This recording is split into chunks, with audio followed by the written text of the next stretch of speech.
அனைவருக்கும் என் இனிய வணக்கம். என் பெயர் ஜெயசித்தா.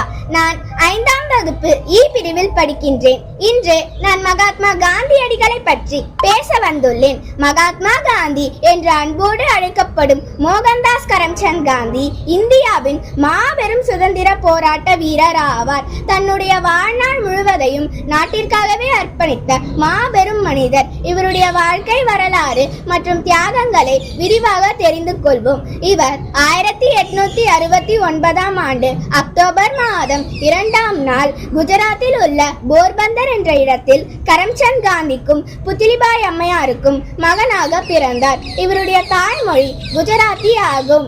இவர் பள்ளியில் படிக்கும் போதே நேர்மையான மாணவனாக விளங்கினார். 18 வயதில் கல்வி கற்க இங்கிலாந்து சென்றார். கல்வி முடித்து திரும்பி வழக்கறிஞராக பணியாற்றினார். பின்னர் இந்தியாவிலிருந்து தென்னாப்பிரிக்கா சென்றார். அங்கு நிறவெறியால் கருப்பின மக்கள் ஒடுக்கப்பட்டு அவர்களது உரிமைகள் பறிக்கப்பட்டன.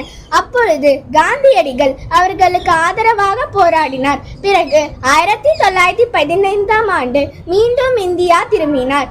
தென்னாப்பிரிக்காவில் காந்தி தலைமையேற்று நடத்திய போராட்டங்களை பற்றி இந்திய மக்கள் அறிந்திருந்தனர். இவர் பல வரலாற்று இயக்கங்களை வழிநடத்தினார். அவை இந்தியாவின் விடுதலைக்கு பங்களித்தது. முதலாவது ஒத்துழையாமை இயக்கம். இவர் பிரிட்டிஷ் அரசாங்கத்துடன் ஒத்துழையாமைக்கு அழைப்பு விடுத்தார். பிரிட்டிஷ் பொருட்களை புறக்கணிக்க இந்தியர்களை அறிவுறுத்தினார். இரண்டாவது தண்டி யாத்திரை. ஆங்கிலேயர்கள் உப்புக்கு வரி விதித்தனர். இதை எதிர்க்கும் வகையில் அரேபிய கடலுக்கு அணிவகுப்பு யாத்திரை நடத்தினார். அங்கு அவரும் அவரது ஆதரவாளர்களும் கடல் நீரை ஆவியாக்கி உப்பு தயாரித்தனர். மூன்றாவது வெள்ளையேனு வெளியேறு இயக்கம். வெள்ளையேனு வெளியேறு என்று அழைப்பு விடுத்தார். இது நாடு முழுவதும் ஆர்ப்பாட்டங்களுக்கு வழிவகுத்தது.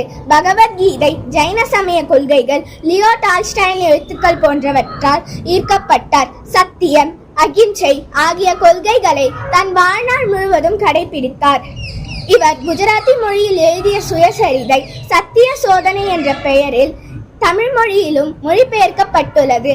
இவர் 1948ஆம் ஆண்டு ஜனவரி மாதம் 30ஆம் நாள் நாத்துராம் கோட்சேவால் சுட்டுக் கொல்லப்பட்டார். இவரின் தியாகங்களை போற்றும் விதமாக இவருடைய பிறந்த நாளான அக்டோபர் 2ஆம் நாள் காந்தி ஜெயந்தி என்னும் பெயரில் இந்தியாவில் கொண்டாடப்படுகிறது.